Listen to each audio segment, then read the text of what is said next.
Monday, April 14th, 1997. We're at the Kent State Airport. I'm about to take a small flight over Portage County.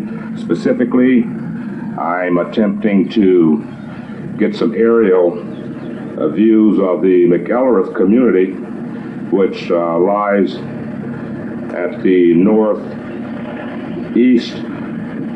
corner of Portage County, or northeast corner of Ravenna, Ohio.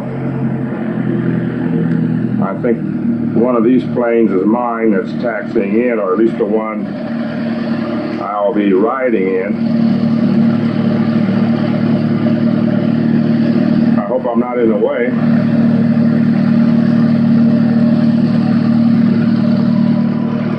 I was told it was 62953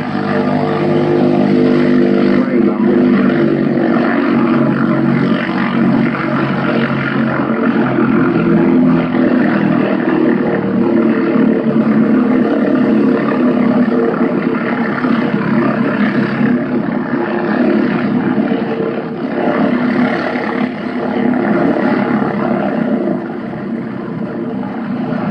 I don't know if they do any type of maintenance check in between flights.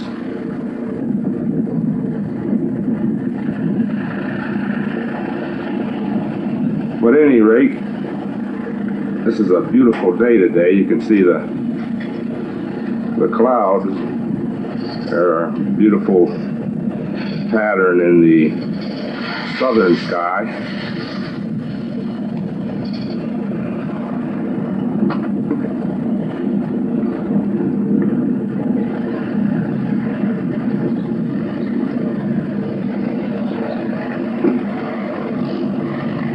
It's about 3:48 p.m. right now. Beautiful day.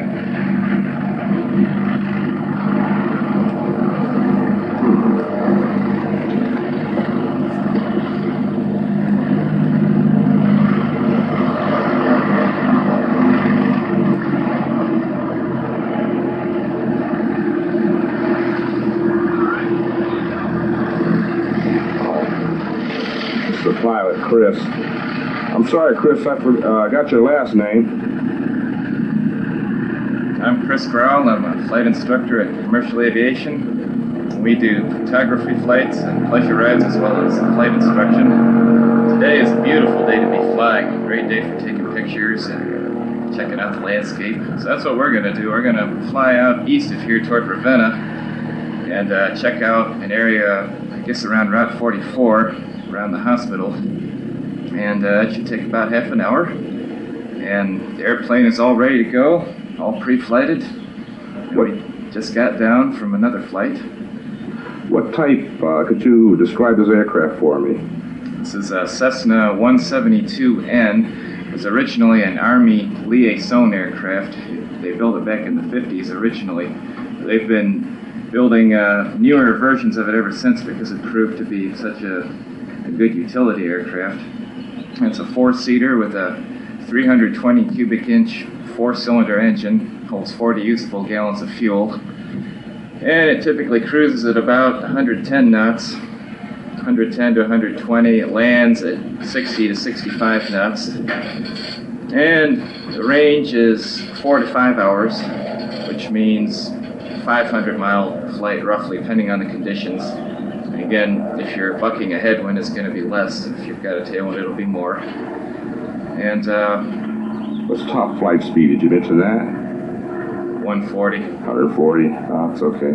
With the 500-mile range. That's the word. Yeah, on one tank of fuel. All right, and the engine itself is. Could you describe it? Some of the specs on it of it. Oh, it's 320 cubic inches, so that's about the size of a strong Mustang engine, maybe a medium to a strong Mustang engine with 4 cylinders as opposed to 8. And it's horizontally opposed, meaning the cylinders are on their side, sort of like so. There's 4 of them. And each cylinder has dual magnetos, which means there's 2 spark plugs for each cylinder. And It's air cooled and holds 8 quarts of oil. And the prop is 75 inches in diameter. And it develops 160 horsepower. Wow, that's pretty neat. I guess we better approach the aircraft, and I know you're supposed to get off today at, what, 4 p.m.? Yeah, I can stay a little bit late, though, if I'm flying. All right. How many hours do you have of flight time total? 800. Do you keep 800? Yeah, close to that. Okay, so are you licensed not only as a private pilot, but as an instructor? Yes. Okay. Certified flight instructor, and that's how we build our hours until we have enough hours to qualify for the airlines, which is my ultimate goal, either an airline or a corporate type job. I understand. I was talking with Mr. Beckwith, Al Beckwith, who actually owns the company here, Yes. and I understand that he also has an automobile leasing company, and he drives a Saab automobile. And from my research, I discovered that the origins of the Saab automobile company in Sweden go back to World War II when they manufactured aircraft. Right. All right. So I guess you better get going. Yep, we're ready to go flying. All right.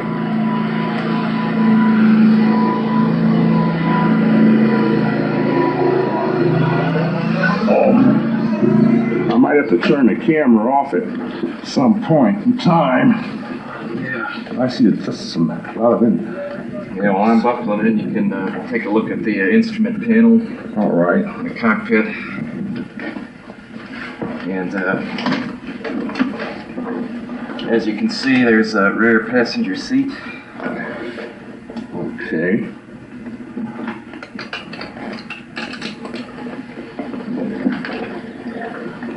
And once we're flying, you can turn the camera back on again. All right. I see there's dual controls here. Mm-hmm. So this is a training Yes. aircraft? Okay. So I'm going to turn it off now till we get airborne. Is that what you'd like? Yeah, that'll work, because we're going to have to get going here and do the procedures. All right. I'm going to fade out.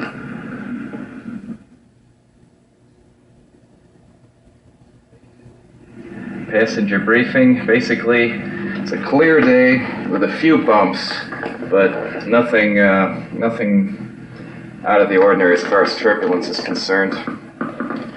Seat belts, shoulder harnesses. You have a shoulder harness behind your right shoulder. All right, I'll get that on. While you're doing that, I'll continue with the checklist. Brakes, have hydraulic pressure. Where do I fasten this? Right down here. Oh, okay.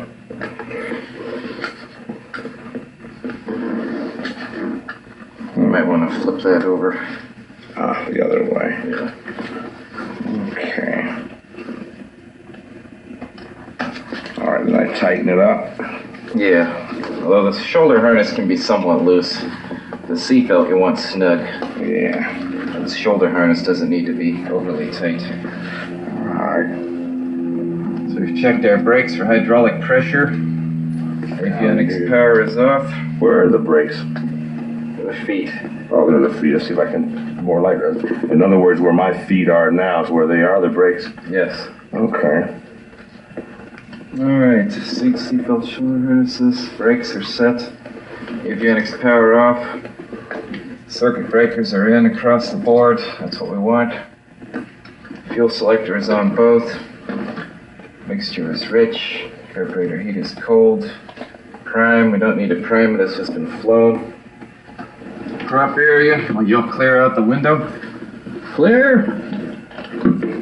Should I say clear over here? Yeah, if you want. Clear. Beacon on. Master on.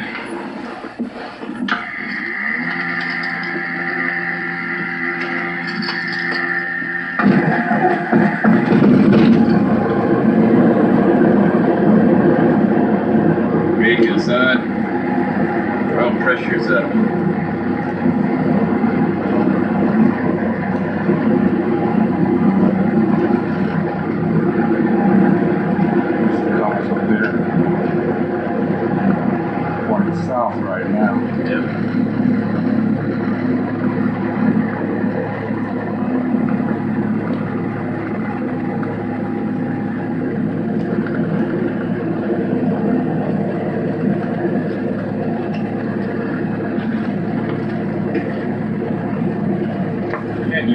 this is 953.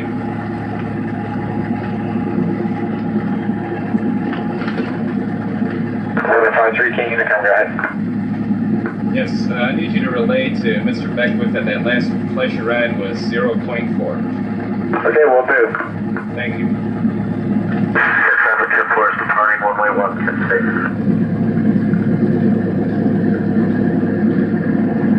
Okay, traffic 10-11 straight cross, left 1.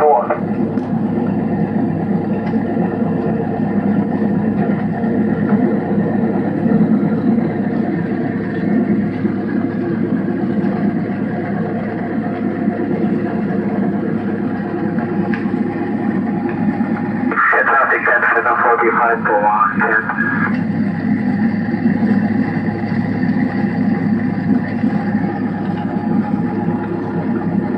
Okay, traffic 10-11 turning downwind 4.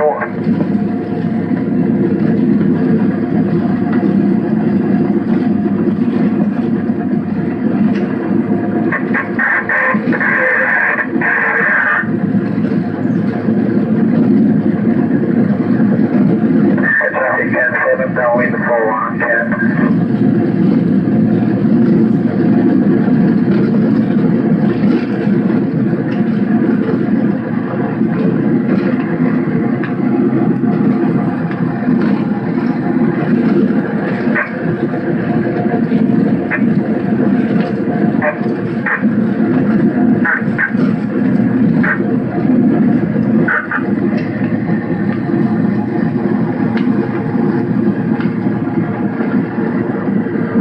Traffic 10-7, they're full on 10.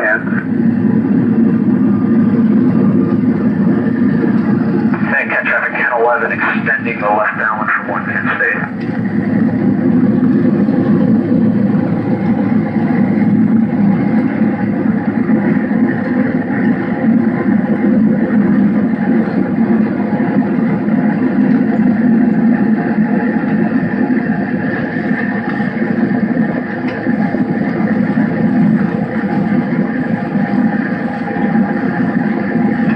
Traffic 10-7, pineapple on 10. Traffic 10-4 crosswind. Traffic 11 is wide base for runway 1 Kent State. Seatbelt shoulder harnesses, recheck those. There's a rod. Light base, Door. traffic braking. Closed and latched. Yeah.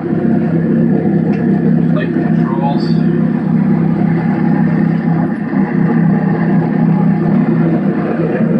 Free and correct. And traffic 10-11, final touch go 1 Rudder Kent. left, rudder right. That's good.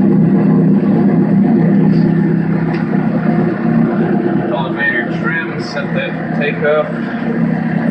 Looks good. Flight instruments, airspeed 0, attitude indicator level. Altimeter reads field elevation, 1117. Alright. Turn coordinator, no red flag, looks good. Directional gyro reads 085. About where we want it, right there. Vertical speed indicator indicates close to 0. That's what we want. Alrighty. Fuel quantity is full. Okay. Mixture is rich. Fuel selector is on both. It means we're using both tanks. Alright. I'll do a carb heat idle check. Make sure the engine runs at its richest mixture, and it does. Now I'm going to do a magneto check. I'll run the engine up to 1700 RPM. Where's the jack at? I'll check the right mag. Drop of about 100 RPM. Back to both. Checking the left mag. Drop of 100. Back to both. Oil pressure looks good. Oil temperature is coming up. The ammeter is 0, and the suction gauge is in the green. Now back to 1,000. Strobe lights, we'll turn those on. Transponder is on altitude. And the parking brake is released.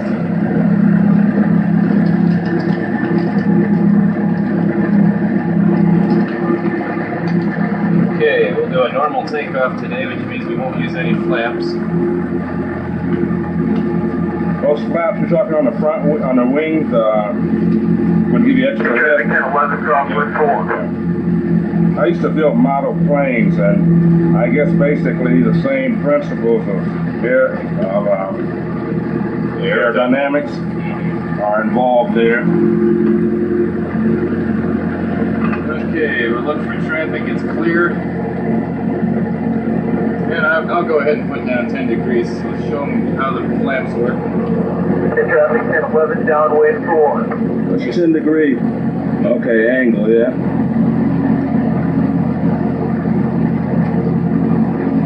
And traffic 953 departing 01 pit.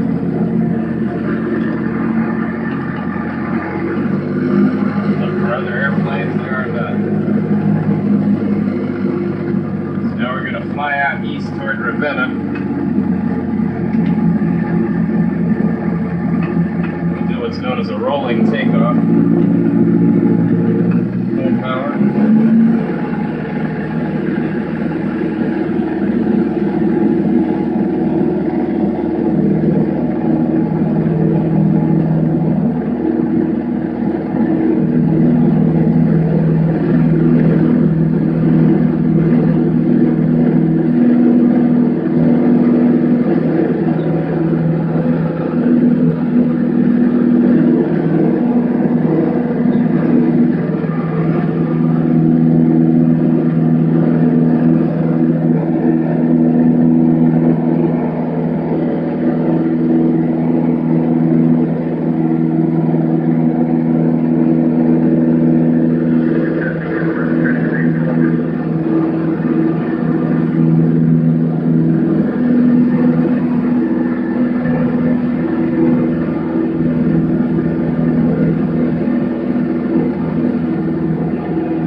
Making a turn toward the north, right there.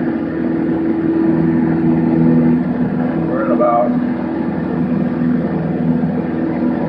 as we're approaching 1,000 feet.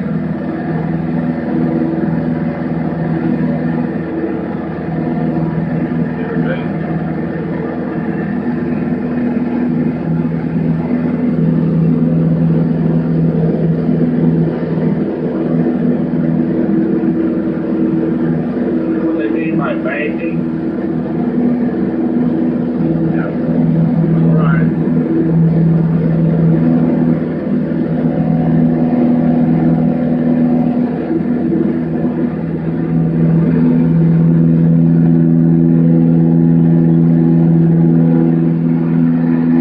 We're at 45 an hour. I want to catch up. 2,500 feet. Yep.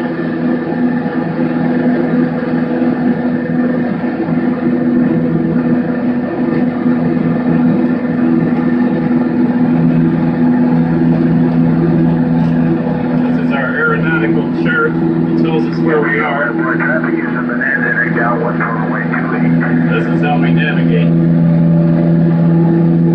Basically, here's Kent Airport, which we left. We're going out to the east. All right.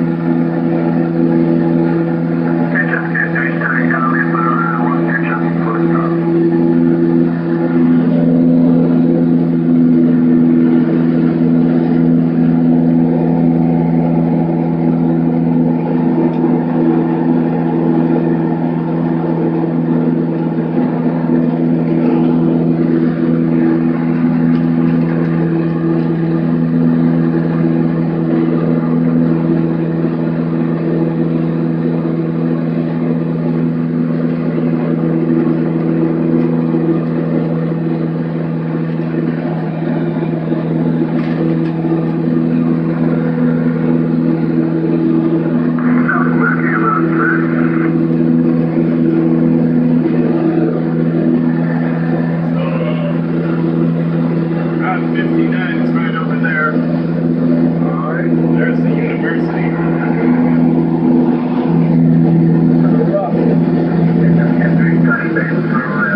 the earth? It's just 10-30 times the prior for all that one picture.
Memorial Hospital.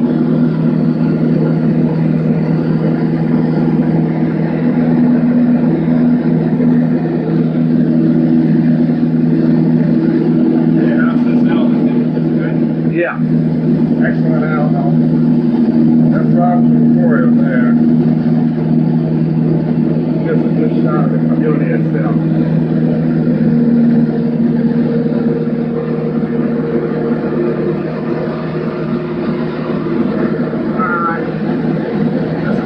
Community we're looking at right here.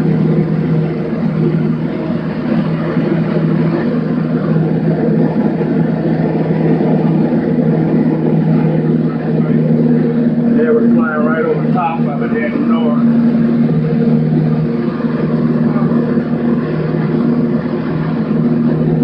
That's our electric company.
Counterclockwise to your area.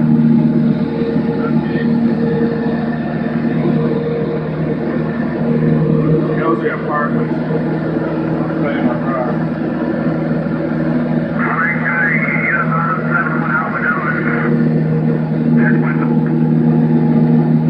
Yeah, level off a little bit. Okay. It's behind us.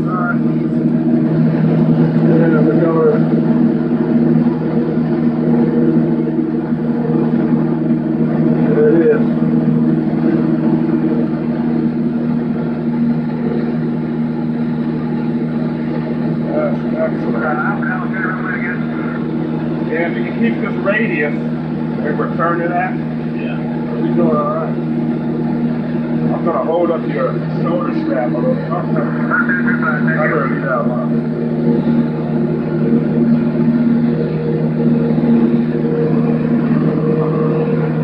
Yeah, that's it right over there.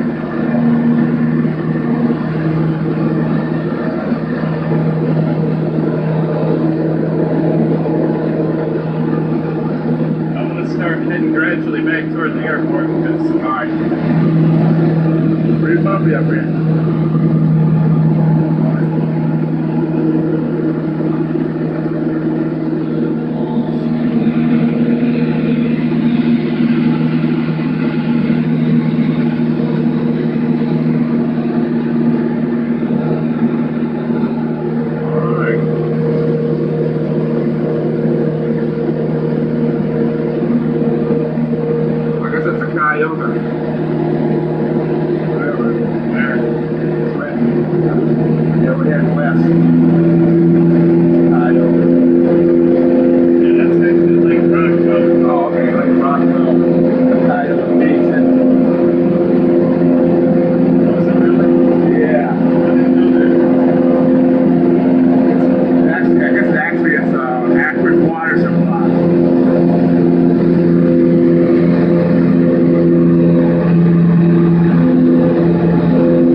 Flying at about 100 knots.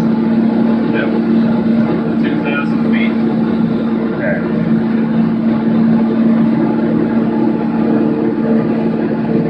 And traffic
they say. Oh, yeah.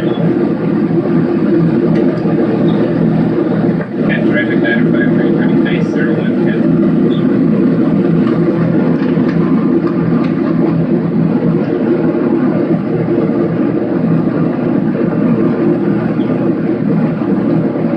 Airspeed's looking good. We're at 70 knots. About to turn final.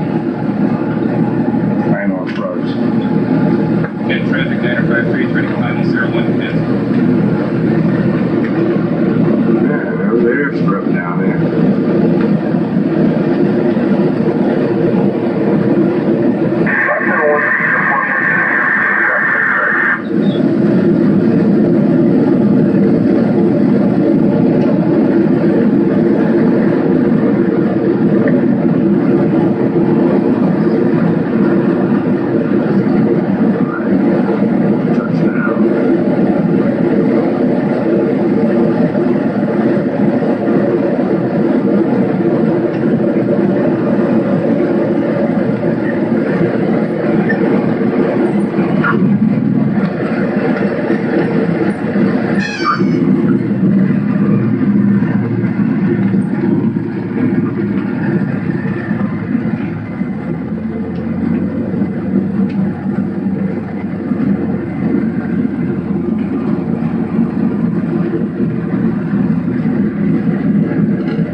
I used to tease my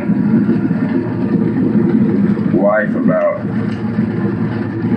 being and my children too, about being professional passengers. Yeah. What'd they have to say? Well, finally got your driver's license.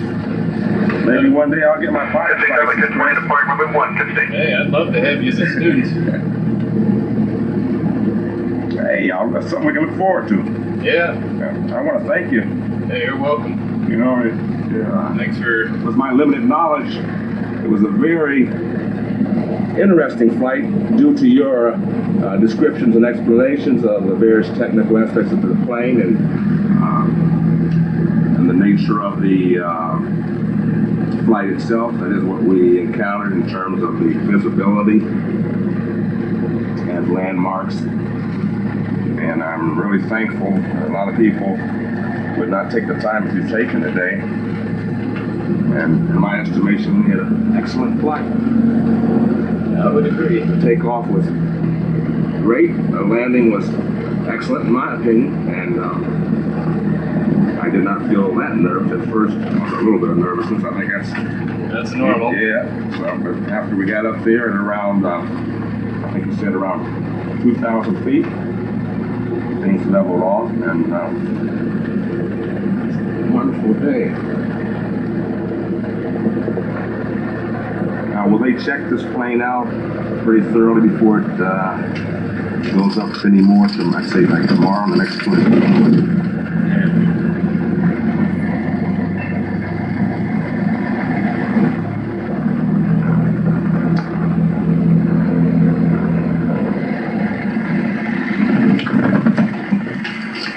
Yeah, they always give it a thorough pre-flight. Everybody who goes up checks it out just to make sure everything's in order. Right. Okay, let's see here. I'm gonna fade for a second. Yeah, it's fade now.